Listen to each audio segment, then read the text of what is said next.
ഒരു കാര്യം പറഞ്ഞോട്ടെ, വിവാഹമോതിരം എന്തുകൊണ്ടാണ് ഈ വിരലിൽ ഇടുന്നതെന്ന് ചിന്തിച്ചിട്ടുണ്ടോ? ഞാൻ ചിന്തിച്ചിട്ടുണ്ട്. ഞാനിങ്ങനെ അതിനെക്കുറിച്ച് എന്താണ് കാരണം, ഈ വിരലിലാണ് വിവാഹമോതിരം സാധാരണ അണിയുന്നത്, എന്തുകൊണ്ടാണ് ഈ വിരലിൽ നമ്മൾ പ്രിഫർ ചെയ്യുന്നതെന്ന് ഞാൻ ചിന്തിച്ചിട്ടുണ്ട്. അങ്ങനെ ചിന്തിച്ച് നടക്കുന്ന സാഹചര്യത്തിലാണ് ഞാൻ എവിടെയോ ഏതോ ഒരു ബുക്ക് വായിക്കാനിടയായി. അപ്പോൾ ആ ബുക്കിൽ പ്രതിപാദിച്ചിരുന്നൊരു പോയിന്റ് ഉണ്ട്. ഈ ചൈനക്കാരുടെ കണ്ടുപിടുത്തം ചൈനക്കാരുടെ വിശദീകരണം, വിവാഹമോതിരം എന്തുകൊണ്ടാണ് ഈ വിരലിൽ അണിയുന്നതെന്നുള്ള ഒരു വിശദീകരണം ഞാനതിൽ കാണുവാനിടയായി. അതെന്നെ വല്ലാതെ സ്ട്രൈക്ക് ചെയ്തു, വല്ലാതെ സ്വാധീനിച്ചു. അപ്പം അതെന്താണെന്ന് ഇപ്പോൾ ഞാനത് പറയാൻ പോവുകയാണ്. നമ്മുടെ രണ്ട് കൈകൾ ഇങ്ങനെ എടുക്കുക. എടുത്തിട്ട് ഈ സെൻട്രൽ വിരലുണ്ട്, നടുക്കത്തെ വിരൽ പതുക്കെ മടക്കി ചേർത്തു പിടിക്കുക. മനസ്സിലായില്ല? നടുക്കത്തെ വിരൽ പതുക്കെ മടക്കി ചേർത്ത് പിടിക്കുക. എന്നിട്ട് ഈ എല്ലാ വിരലും ചേർത്ത് പിടിക്കുക.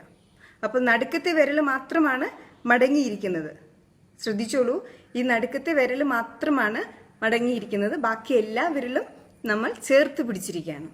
എന്നിട്ട് ഈ നടുക്കത്തിൽ വിരൽ അനങ്ങാതെ, മടക്കി പിടിച്ചിരിക്കുന്ന വിരൽ അനങ്ങാതെ ഈ തള്ളവിരൽ അനക്കി നോക്കുക. നമുക്കത് വിടർത്താൻ പറ്റുന്നുണ്ട്. കണ്ടില്ലേ? ഈ തള്ളവിരൽ നമുക്കത് വിടർത്താൻ പറ്റുന്നുണ്ട്. ഇതാണ് മാതാപിതാക്കൾ.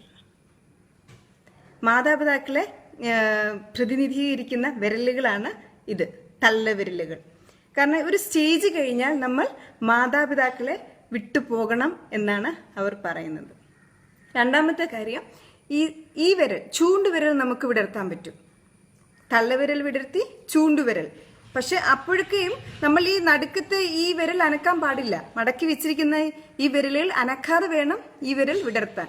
ഇത് നമുക്ക് വിടർത്തുവാൻ പറ്റുന്നു. ഇതാരെ പ്രതിനിധീകരിക്കുന്നു എന്നറിയാമോ? ഇത് നമ്മുടെ സഹോദരങ്ങളെയാണ് പ്രതിനിധീകരിക്കുന്നത്. ഒരു സ്റ്റേജ് കഴിഞ്ഞാൽ നമ്മൾ സഹോദരങ്ങളെയും വിട്ട് പോകണം എന്നാണ് ഇതിൽ അർത്ഥമാക്കുന്നത്. മൂന്നാമത്തെ കാര്യം എന്താന്ന് വെച്ചാൽ ചെറുവിരലാണ്.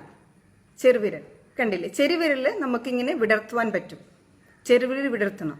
അപ്പൊ ഈ ചെറുവിരൽ എന്തിനാണ് പ്രതിനിധീകരിക്കുന്നതെന്ന് വെച്ചാൽ ഇത് നമ്മുടെ കുഞ്ഞുങ്ങളെയാണ്, നമ്മുടെ മക്കളെയാണ് പ്രതിനിധീകരിക്കുന്നത്.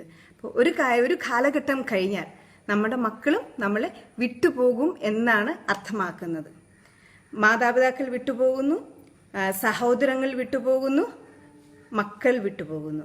ഇനിയൊന്ന്, ഈ വിരൽ അണിഞ്ഞ വിവാഹമോതിരം അണിഞ്ഞ ഈ വിരലൊന്ന് അകറ്റി നോക്കിയേ. നടുക്കത്തെ ഈ സെൻട്രൽ വിരൽ അനങ്ങാതെ ഈ വിവാഹമോതിരം അണിഞ്ഞ വിരലൊന്ന് നിങ്ങൾ അനക്കാൻ നോക്കിയേ, വിടർത്തുവാൻ നോക്കിയേ. പറ്റുമോ നോക്കിയേ? എനിക്ക് സാധിച്ചിട്ടില്ല. ബാക്കി എല്ലാ വിരലുകളും എനിക്ക് സാധിക്കുന്നുണ്ട് വിടർത്തുവാനായിട്ട്. പക്ഷേ ഇതെനിക്ക് വിടർത്തുവാൻ ഒട്ടും പറ്റുന്നില്ല, ഒട്ടും സാധിക്കുന്നില്ല. മനസ്സിലായില്ലേ? കണ്ടോ, എനിക്ക് പറ്റുന്നില്ല. അപ്പൊ അത് നമ്മൾ വിടർത്താൻ നോക്കുമ്പോൾ ഇത് നടുക്കത്തെ സെൻട്രൽ വിരൽ വിടർന്നു പോകുന്നു. അപ്പൊ ഇതാണ് ചൈനക്കാർ പറയുന്നത്, ഒരിക്കലും നമ്മൾ പിരിയേണ്ടവരല്ല, ഭാര്യ ഭർത്താക്കന്മാര് പിരിയേണ്ടവരല്ല എന്ന് അർത്ഥമാക്കുകയാണ് അവര്. അതുകൊണ്ടാണ് അവര് ഈ വിരലില് വിവാഹമോതിരം അണിയുന്നത് എന്നാണ് അവർ കൊടുക്കുന്ന മറുപടി. ആരെങ്കിലും ചോദിച്ചാൽ അവർ കൊടുക്കുന്ന വിശദീകരണം.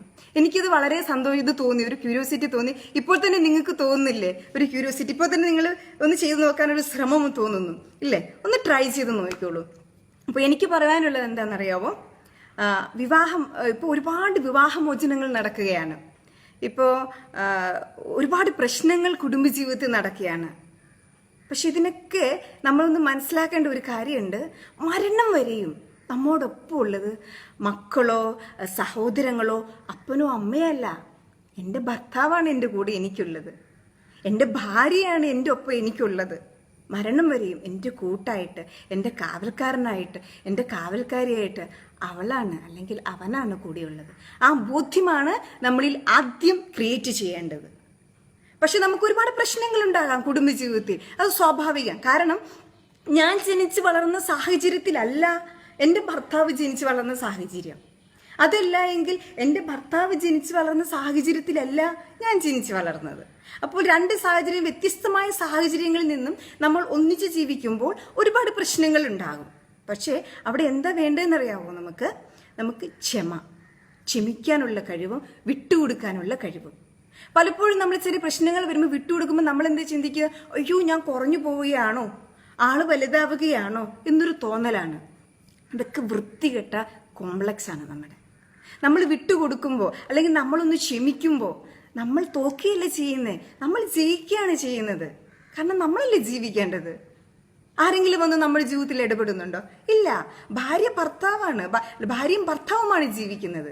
അപ്പോൾ ആ രണ്ടുപേർക്കിടയിൽ ആരെങ്കിലും ഒന്ന് വിട്ടുകൊടുത്താൽ, ആരെങ്കിലും ഒന്ന് തോറ്റുകൊടുത്താൽ ജീവിതം സ്വർഗമാകും. അത് മനസ്സിലാക്കാതെയാണ് നമ്മുടെ ചീപ്പ് കോംപ്ലക്സ് എടുത്ത് മുറുകെ പിടിച്ചുകൊണ്ട് നിൽക്കുന്നത്. അങ്ങനെ വരുമ്പോഴാണ് ജീവിതത്തിൽ പ്രശ്നങ്ങൾ ഉണ്ടാവുക, കുടുംബജീവിതത്തിൽ പ്രശ്നങ്ങൾ ഉണ്ടാവുന്നത്. മക്കള് ഒരുപാട് ബാധിക്കുന്നു. ഇതെല്ലാം മക്കള് വഴിതെറ്റി പോകുന്നു ഈ കാരണങ്ങൾ കൊണ്ട്. പക്ഷെ നമ്മളത് മനസ്സിലാക്കി മുന്നോട്ട് പോവുകയാണെങ്കിൽ, വിട്ടു കൊടുത്ത് ജീവിതത്തിൽ ഒരു ക്ഷമയോടുകൂടി ജീവിതത്തെ തിരിച്ചറിഞ്ഞ് ഭർത്താവിൻ്റെ കുറവുകളെ അല്ലെങ്കിൽ ഭാര്യയുടെ കുറവുകളെ തിരിച്ചറിഞ്ഞ് മുന്നോട്ട് പോവുകയാണെങ്കിൽ നല്ലൊരു കുടുംബജീവിതം